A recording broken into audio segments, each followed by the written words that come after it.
라이드 앤 딜라이트 말씀 묵상의 시간입니다. 사랑하는 주님, 오늘도 새날을 열어주시니 감사합니다. 주님, 제가 타인의 삶을 곁눈질하며 나의 십자가를 불평했던 연약함이 있습니다. 긍휼히 여기시고 용서해 주십시오.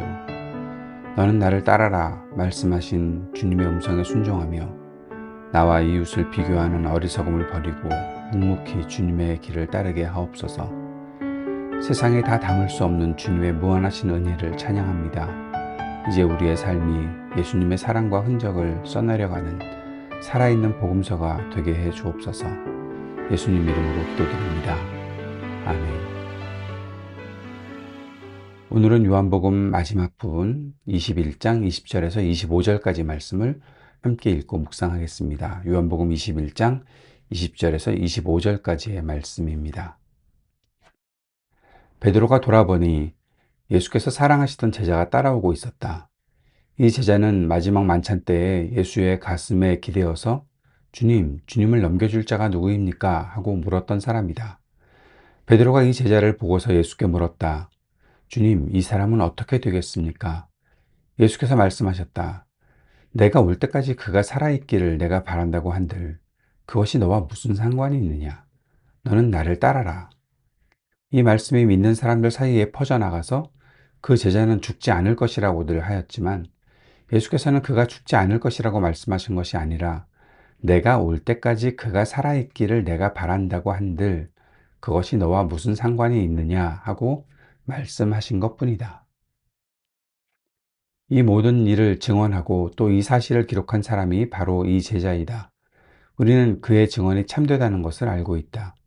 예수께서 하신 일은 이 밖에도 많이 있어서 그것을 낱낱이 기록한다면 이 세상이라도 그 기록한 책들을 다 담아두기에 부족할 것이라고 생각한다. 아멘. 부활하신 예수님께서 갈릴리 해변 이 디베랴 바다에서 제자들을 만나시고 그들을 위해 친히 아침 식사를 준비해 주신 따뜻한 장면의 연장선이 오늘 본문의 배경입니다. 예수님은 방금 전에 세 번이나 당신을 부인했던 베드로에게 너 나를 사랑하니? 라고 세 번 물으시며 그의 무너진 마음을 회복시켜 주셨습니다. 그리고 베드로가 훗날 어떠한 죽음으로 하나님께 영광을 돌릴 것인지, 즉 그의 순교에 대한 예언을 들려주셨죠. 그리고 말씀하셨습니다. 나를 따르라. 베드로의 마음은 어땠을까요? 자신의 연약함에도 불구하고 다시 목자로서의 사명을 주신 주님께 깊이 감사하면서도 장차 겪어야 할 고난과 죽음에 대한 말씀에 마음 한편이 무겁고 복잡하지 않았을까요? 그때 베드로가 고개를 돌려 한 사람을 봅니다. 바로 예수께서 사랑하시는 그 제자 요한입니다. 베드로는 예수님께 묻습니다. 주님, 이 사람은 어떻게 되겠습니까? 왜 베드로는 뜬금없이 요한의 미래에 대해서 물었을까요? 베드로는 방금 자신의 십자가, 즉 자신이 걸어가야 할 고난의 길에 대해 들었습니다.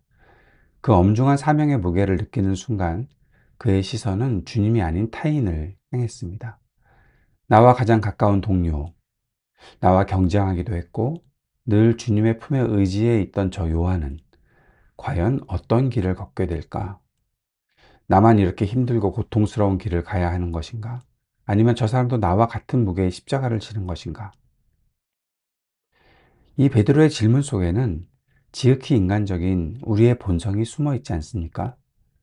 우리는 하나님이 나에게 주신 삶의 무게나 사명을 감당할 때 끊임없이 주변을 두리번거립니다. 하나님, 왜 저 사람은 저렇게 평탄한 길을 걷는데 제 삶은 이렇게 험난합니까? 하나님, 왜 저 가정은 문제가 없어 보이는데 우리 가정은 늘 고통의 연속이죠? 주님, 왜 저는 이렇게 헌신하는데 저 사람은 편안하게 신앙생활하고 있습니까? 우리는 다른 사람의 십자가와 나의 십자가를 비교합니다.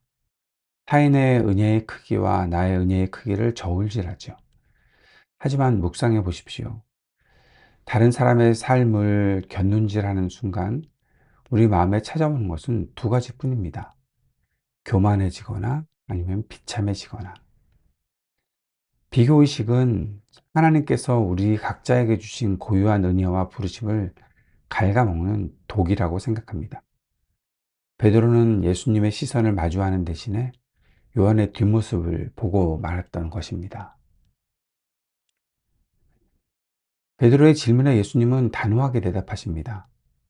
내가 올 때까지 그를 머물게 하고자 할지라도 너하고 무슨 상관이 있니? 너는 나를 따라라. 예수님의 이 대답은 어떤 의미일까요?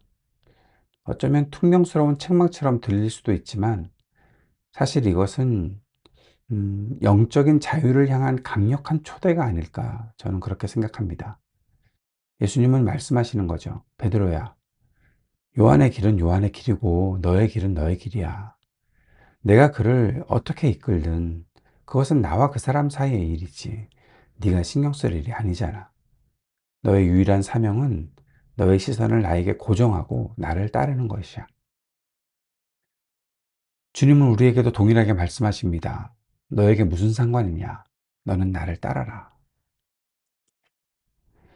하나님은 우주에 단 하나뿐인 마스터 플랜을 가지고 우리 각 사람을 부르셨습니다.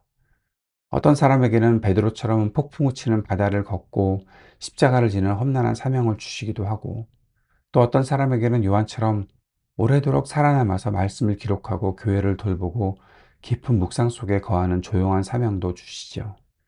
길이 다를 뿐이지 어느 쪽으로 더 우월하다, 덜 중요하다 그렇게 말할 수 있는 것은 아닙니다. 우리가 해야 할 일은 내게 주어진 십자가를 지고 묵묵히 내 앞서 가시는 예수님의 발자취를 따라가는 것뿐이죠. 남의 삶을 기웃겨리면서 내 에너지를 낭비하지 마십시오. 예수님은 나의 이름과 나의 상황을 누구보다 잘 아시며 나에게 가장 적합하고 아름다운 길을 예비해 두셨습니다. 그 주님의 선하심을 신뢰할 때 우리는 비로소 타인과의 비교에서 벗어나 참된 평안을 누릴 수 있는 것입니다. 요한은 이제 요한복음 전체의 마침표를 찍으며 이렇게 놀라운 고백을 남깁니다. 예수께서 하신 일은 이 밖에도 많이 있어서 그것을 낱낱이 기록한다면 이 세상에라도 그 기록한 책들을 다 담아두기에 부족할 것이라고 생각한다. 이 마지막 말에 어떤 깊은 의미가 있을까요? 두 가지로 볼 수 있겠습니다. 첫째는 예수님의 은혜와 사랑은 무한하다는 고백입니다.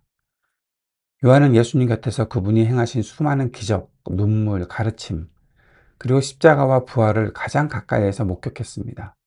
그러나 그가 파피루스에 적어 내려간 글자는 예수님이 행하신 일의 아주 작은 일부분에 불과했죠.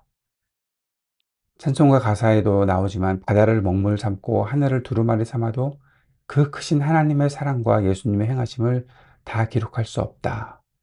이것이 노사도 요한의 벅찬 감격과 찬양이 이 한 구절에 담겨 있는 것이 아닐까 생각합니다. 두 번째는 예수님의 이야기는 아직 끝나지 않았다는 선언입니다. 요한복음은 여기서 끝이 납니다. 하지만 예수님의 행하심은 끝이 난 것이 아니죠. 성경책의 활자는 여기서 멈추지만 부활하신 예수님은 성령으로 지금도 우리와 함께 하시며 일하고 계십니다. 그렇다면 이 세상에 두기에 부족할 만큼 예수님의 남은 이야기는 어디에 기록되어야 할까요? 바로 오늘을 살아가는 우리의 삶이라는 백지 위에 기록되어야 하는 것 아닐까요? 우리가 각자의 자리에서 너는 나를 따르라는 주님의 음성에 순종하며 살아갈 때 우리의 순종과 우리의 사랑, 우리의 눈물과 섬김이 곧 예수님께서 이 땅에 써내려 가시는 또 하나의 복음서가 됩니다. 우리가 바로 걸어다니는 요한복음 22장이 될 수 있지 않을까요?